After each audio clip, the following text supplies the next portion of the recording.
Hello everyone, study IQ channel में आप सबका स्वागत है। UPSC mains answer writing practice में आज जीएस 1 में ज्योग्राफी के अंदर हम अर्बन मोबिलिटी के बारे में देख रहे हैं और साथ ही में अर्बन मोबिलिटी का इकोनॉमिक डेवलपमेंट पे क्या इम्पैक्ट है इसके बारे में बात करेंगे। सबसे पहला क्वेश्चन तो यही आता है कि अर्बन मोबिलिटी क्यों इतनी इम्पॉर्टेंट है और क्यों हम इसको इकोनॉमिक डेवलपमेंट के साथ में रिलेट कर रहे हैं, इसके बारे में देखेंगे। काफ़ी इंपॉर्टेंट क्वेश्चन एंड टॉपिक बन जाता है सिंस वी टॉक कि हमें इंडिया को 5 ट्रिलियन इकोनॉमी बनाना है, हमें जो ह्यूमन प्रोडक्टिविटी या हमारे ह्यूमन रिसोर्सेज हैं इन पे वर्क करना है। तो उसके अंदर मोबिलिटी एक काफ़ी इंपॉर्टेंट पॉइंट आता है क्योंकि it is connectivity, it is transportation. आप कोई भी एनसीईआरटी का बुक ले लो, उसके अंदर सबसे पहली चीज़ अगर कोई भी होती है तो कम्युनिकेशन एंड कनेक्टिविटी की बात करते हैं, हम ट्रांसपोर्टेशन की बात करते हैं। How you go to work, आपका उसमें कितना टाइम लगता है, कितनी उसकी डिमांड है, इन सब के बारे में हम बात करेंगे। मेरा नाम संतोष है। अगर आप मुझसे जुड़ना चाहते हैं तो इंस्टाग्राम या टेलीग्राम पे little_simple_बुद्धा से सर्च करके आप मुझसे जुड़ सकते हैं। इसके साथ ही इस क्वेश्चन का पीडीएफ आप मेरे टेलीग्राम से डाउनलोड कर सकते हो। Let's have a look at the question जो हमारे GS1 के अंदर urbanization their problem and their remedies के अंदर आता है। GS1 का टॉपिक है हमारा अर्बनाइजेशन पे। Every second third year urbanization पे एक क्वेश्चन आ ही जाता है and then urban mobility is one a very important question. Now question देखते हैं क्या है। How is efficient and affordable, efficient मतलब जो आपको जल्दी पहुंचा दे, ज़्यादा टाइम ना लगाए, ज़्यादा खर्चा ना हो जिसमें, and affordable urban mass transportation. यहाँ पे प्राइवेट व्हीकल की बात नहीं हो रही है। What we are talking about mass transportation, जैसे कि रेल नेटवर्क हो गया, लोकल ट्रेन हो गई, मेट्रो हो गया, टॉम टॉम्स हो गए, अर्बन जो काफ़ी सारे लोगों को बसेज हो गई हैं, इन सब के बारे में बात कर रहे हैं। अर्बन मास ट्रांसपोर्टेशन की to the rapid economic development of India. किस तरीके से अर्बन मास ट्रांसपोर्ट जो इफिशिएंट एंड अफोर्डेबल होगा वो इंडिया के इकोनॉमिक डेवलपमेंट की है। काफ़ी इंपॉर्टेंट स्टेटमेंट है ये, इसको हमको बताना है कैसे होगा ये, ठीक है। क्वेश्चन का काफ़ी सिंपल फ्रेमवर्क बनेगा। क्वेश्चन का फ्रेमवर्क बहुत सिंपल बनेगा। सबसे पहले हम बताएंगे कि अर्बन मास ट्रांसपोर्ट क्या होता है, एग्जाम्पल देंगे, फिर हम इसकी इम्पोर्टेंस बताएंगे कि इसकी इम्पोर्टेंस क्या है, और उसके बाद में बताएंगे कि कैसे इसका इफिशिएंट और अफोर्डेबल होना इंडिया की रैपिड इकोनॉमिक डेवलपमेंट के लिए इम्पॉर्टेंट है। नाउ इसके अंदर आप कैसे एग्जाम्पल दे सकते हो, आप रोड का एग्जाम्पल दोगे, आप रेल का एग्जाम्पल दोगे, ठीक है। रोड के अंदर जो हमारी बस ट्रांसपोर्टेशन सर्विसेज चलती है ना विद इन द सिटी, जैसे कि AMRTC है अहमदाबाद, दिस बस मेट्रो सर्विस, आई थिंक ऐसा कुछ नाम है उसका, मैं भूल गई। और इसके साथ मेट्रो हो गया, हमारी लोकल ट्रेन्स हो गई हैं, इन सब के बारे में बात करेंगे जो विद इन द सिटी आपको एक जगह से दूसरी जगह ले जाने में हेल्प करती हैं। Okay, now let's see the content. उससे पहले ना थोड़ा सा एक बेसिक फ्रेमवर्क देखो कि हम लोग आजकल एवरी एजुकेटेड पर्सन और नॉन एजुकेटेड पर्सन, लाइक सभी तरीके, everybody is looking for a job. आपका ऑफिस के पास आप घर नहीं ले सकते, सब लोगों के लिए पॉसिबल नहीं होगा, तो हम लोग थोड़ा डिस्टेंस में रहते हैं। ऐसे डिस्टेंस में जब हमको अपने ऑफिस से घर, घर से ऑफिस अपना कम्यूट करना पड़ता है तो काफ़ी सारा टाइम हमारा ट्रैफिक में स्टक हो जाता है। अगर आप में से कोई भी वर्किंग है and if you are listening to this video then you can relate to this thing कि आपके शायद दिन की 2-3 घंटे अगर आप अपने घर और ट्रैफिक के अपने घर और आपके ऑफिस के बीच में डिस्टेंस है तो उसमें 2-3 घंटे आपके लॉस्ट हो जाते हैं। तो ऐसे के अंदर अर्बन मास ट्रांसपोर्ट सिस्टम एक ऐसा इंपॉर्टेंट पॉइंट बन जाता है, ऐसा क्रूशियल मैनेजमेंट पॉइंट बन जाता है अर्बन इंफ्रास्ट्रक्चर के हिसाब से। जो इंसान की प्रोडक्टिविटी ले लो, चाहे हमारे ट्रैफिक वॉल्यूम के लिए ले लो, चाहे हमारे ग्रीन हाउस गैसेस इमिशन के लिए ले लो, किसी के लिए भी काफ़ी इंपॉर्टेंट होता है कि हम इसको मैनेज करें। अगर आपका एक वेल डेवलप्ड मास अर्बन ट्रांसपोर्ट सिस्टम नहीं है तो जो सिटीज़ हैं जनरली वो प्राइवेट ट्रांसपोर्ट पे या फिर इंडिविजुअल ट्रांसपोर्ट पे डिपेंड करती है। नाउ ऐसे प्राइवेट ट्रांसपोर्ट में क्या होता है कि हर इंसान, एक घर में 4 लोग हैं, 4 में से 3 काम करते हैं, तीनों का अलग अलग लोकेशन पे ऑफिस है, तीनों के पास 3 कार होगी। जब तीनों कारें रोड पे निकलेगी, सिमिलरली बाकी फैमिलीज की निकलेगी, तो क्या होगा, कंजेक्शन होगा, पोल्यूशन होगा, ट्रैफिक जैम होगा, 1 घंटे की जगह 2 घंटा लगेगा, ये नॉइज पोल्यूशन होगा, एयर पोल्यूशन होगा, ये सब क्या होगा कि इकोनॉमी की डिमांड बढ़ेगी। तो दिस इज नॉट गुड। इसीलिए हम बात करते हैं कि एक बहुत ही well developed urban mass transportation होना चाहिए कि मुझे यहाँ से अगर मेरे ऑफिस तक जाना है तो I am very much near to the urban transport system कि मैं 5 मिनट 10 मिनट चल के जाऊँ, छोटा सा रिक्शा लेके जाऊँ, फिर मैं मेट्रो में बैठूँ और मैं अपने ऑफिस में पहुँच जाऊँ मिनिमम टाइम। क्योंकि मेट्रो एक ऐसी चीज़ है जहाँ कभी आप ट्रैफिक जाम में नहीं फंसोगे, जहाँ पे आप एयर पोल्यूशन के कांटेक्ट में भी इतना नहीं आओगे, तो एक्सीडेंट होने के चांसेस कम से कम रहेंगे, आपका फ्यूल नहीं लगेगा इतना, चार्जेस कम रहते हैं comparative to this petrol and diesel charges. Metro के चार्जेस या लोकल के चार्जेस तो बहुत ही कम रहते हैं। तो ऐसे में इंडिया अगर सेकंड लार्जेस्ट इकोनॉमी बनने का ड्रीम देख रही है तो मोबिलिटी, लोगों के बीच में कनेक्टिविटी, लोगों के आने जाने की कम्युनिकेशन की जो सुविधा है उसको हमको बहुत अच्छी तरीके से इफिशिएंट बनाना पड़ेगा। और उसके लिए उसमें थोड़ा सा फैक्ट देखो, अर्बनाइजेशन इंडिया में बहुत बढ़ रहा है। UN world urbanization prospect report के अकॉर्डिंग इंडिया में 34% तक की जो जनता है वो भी अर्बन एरिया में रह रही है। नाउ इंडिया की जो 6 मेजर मेट्रोपोलिस हैं उनकी पॉपुलेशन पिछले 20 सालों के अंदर 1.9 टाइम्स बढ़ गई है और number of motor vehicles 7.75 times बढ़ गई है। आप देखो जनता 2 टाइम हुई है और जो नंबर ऑफ मोटर व्हीकल है वो 8 टाइम्स बढ़ गई है। नाउ ये क्यों हुआ है? क्योंकि इकोनॉमिक डेवलपमेंट के साथ हमारी पर कैपिटा इनकम बढ़ गई है। पर कैपिटा इनकम जब आपकी बढ़ती है तो आपके पास मतलब पर कैपिटा इनकम का मतलब क्या हुआ कि हर इंसान के पास ज्यादा पैसे आ रहे हैं, which means now we can invest more, which means now we can buy things for our facility. इसलिए आपने देखा होगा पहले किसी के पास स्कूटर या मोटरसाइकिल होती थी तो उसको बहुत अच्छे से माना जाता था। अभी हर एक घर के अंदर आपको कार या 2 कार तो दिख ही जाएगी। तो इस तरीके से मोटर व्हीकल इंक्रीज हो गए हैं। 2 व्हीलर इन कार में देखो 1994 के अंदर 1000 पॉपुलेशन में 112 लोगों के पास 2 व्हीलर थी और कार तो सिर्फ 1000 में से 14 लोगों के पास थी 1994 में। 2021 में देखो 1000 में से 48 लोगों के पास कार है और 1000 में से लगभग 400 लोगों के पास 2 व्हीलर है। और ये हम ऑन एन एवरेज हमारे पूरी हमारी पूरी इंडियन पॉपुलेशन की बात कर रहे हैं। तो मार्केट बढ़ रहा है, साथ ही में जो नंबर ऑफ कम्यूटर्स हैं उनका परसेंटेज इंक्रीज होता जा रहा है। फिर 16 to 57 अर्बन कम्यूटर्स जो हैं पेडेस्ट्रियंस हैं, 30 से 40% बाईसाइकिल यूज करते हैं, डिपेंडिंग कि सिटी का कितना साइज है, छोटा है। जैसे गाँव के अंदर तो अभी भी साइकिल काफ़ी फ्रीक्वेंटली यूज होती है।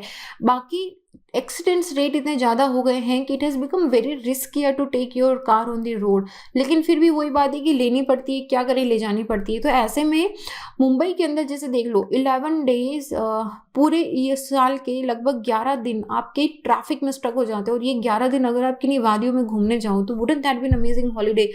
तो वही बात है कि क्योंकि अर्बन देखो अगर एक इजी सस्ती अच्छी सुविधा किसी को भी मिल रही होती है तो सीधा क्वेश्चन बनता है कि वो क्यों नहीं लेगा। जैसे दिल्ली मेट्रो का एग्जांपल ले लो, अगर वो आपके ऑफिस तक सबसे कम टाइम में सबसे कम पैसे में इफिशिएंटली पहुंचा देती है टाइम पे, तो आप क्यों हर दिन 1 घंटा 1.5 घंटा मेट्रो के अपनी ये इसमें बस के अंदर या फिर अपने प्राइवेट कार के अंदर आप इस तरीके से ट्रैफिक में जैम होगे और अपना पूरा टाइम वेस्ट करोगे। You would not do this.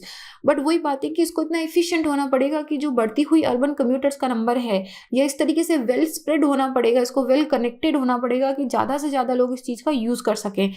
Now Mumbai, Bangalore, Pune, new Delhi ये हमारी 10 मोस्ट कंजेस्टेड सिटीज़ में से आती हैं। नाउ ट्रैफिक जैम जो है वो हर साल इंडियन सिटीज़ को 22 बिलियन का लॉस करता है। Now this is something we don't notice. हम सोचते भी नहीं होंगे कि ट्रैफिक जैम से कुछ लॉस भी होता होगा क्या, बट हर साल ये 4 सिटीज़ ट्रैफिक जैम से $22 बिलियन, $22 बिलियन बहुत होता है, कैलकुलेट करके देख लो रुपए में, बहुत होता है, इतना इनका लॉस होता है। दिल्ली में 9.6 बिलियन, बेंगलोर में इतना, मुंबई एंड कोलकाता के अंदर हर साल इतना बिलियन लॉस होता है हमारा। अच्छा, situation of city bus transport क्या है? सिटी बस ट्रांसपोर्ट में देखो दिल्ली के अंदर अच्छा है, दिल्ली में दिस इज़ गुड। आपने देखा होगा ग्रीन कलर की बसेस चलती हैं।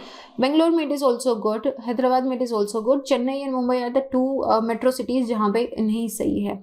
तो उसके साथ ही जो हमारी सब अर्बन रेल राइडरशिप है वो कंटिन्यूसली इंक्रीज होती जा रही है। मुंबई में देखो कंटिन्यूसली इंक्रीज हो रही है, Kolkata, Chennai, Hyderabad, it has been increasing. Situation of the suburb rail transport में जो अर्बन कम्यूटर्स के नंबर हैं वो बढ़ रहे हैं। मैं आपको ये मैप्स क्यों दिखा रही हूँ, so that you right, you make these maps, these datas, आप इनको कोट करो अपने आंसर के अंदर जब भी आप लिखो कि किस तरीके से अर्बन कंजेक्शन जो है वो बढ़ता जा रहा है, कितना हमको लॉस हो रहा है, जो मेट्रो सिटीज़ हैं वहाँ पे बिलियंस का लॉस हो रहा है। इसके साथ ही देखो और दूसरी भी चीज़ होती है कि जब सब लोग अपने अपने प्राइवेट व्हीकल लेके निकलते हैं तो हर गाड़ी ऑयल मांगती है, पेट्रोल या डीजल।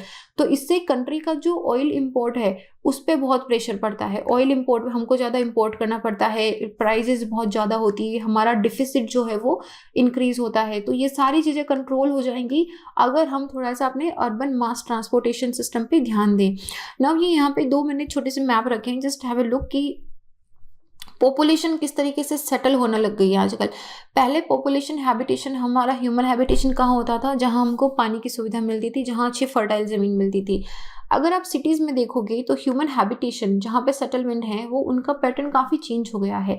दिल्ली के अंदर मेट्रो लाइन के आसपास 1 किलोमीटर के आसपास में पूरी सिटी की 56% तक की जनता रहती है और मुंबई में 91% तक की जनता रहती है। क्यों रहती है? क्योंकि ये वो एरिया है जहाँ से कम्यूट करना बहुत इजी है। हम लोग जब कहीं घर लेते हैं तो हम क्या सोचते हैं कि मेट्रो से कितना दूर है, पास है या नहीं है, आने जाने में सुविधा रहेगी या नहीं रहेगी। तो इसीलिए ज़्यादा से ज़्यादा पॉपुलेशन ऐसी जगह पे कॉन्सेंट्रेटेड हो रही है जहाँ से कनेक्टिविटी बहुत अच्छी है। तो इम्पोर्टेंस क्या है एफिशिएंट और अफोर्डेबल अर्बन मास सिस्टम की, ये थोड़ा सा हमने बेस बना लिया। Now come to the question. ये क्लस्टर और एग्लोमरेशन को सपोर्ट करता है।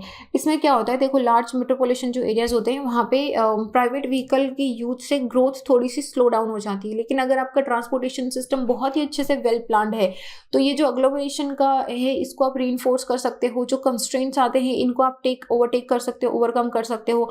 इससे लोगों में people come closer together in high density development areas. Productivity increase होती है, आपके हर दिन के 2-3 घंटे उस ट्रैफिक में, उस नॉइज पोल्यूशन में, कचर पचर में नहीं जाते हैं। आपकी प्रोडक्टिविटी इंक्रीज होगी, आपका स्ट्रेस लेवल अच्छा होगा, आपकी मेंटल हेल्थ अच्छी रहेगी, सो आप वर्क भी अच्छा करोगे। Then come the enhance job in the labour force accessibility. अगर हम ट्रांसपोर्टेशन नेटवर्क को दूर दूर तक फैलाते हैं तो इसका मतलब है कि काफ़ी सारे लोगों की रीच हो रही है मार्केट एरिया तक। More people can come and reach the market area. इसकी वजह से क्या होगा कि लार्ज पूल ऑफ एम्प्लॉयर्स जो हैं वो जॉब मार्केट के लिए अवेलेबल रहेंगे।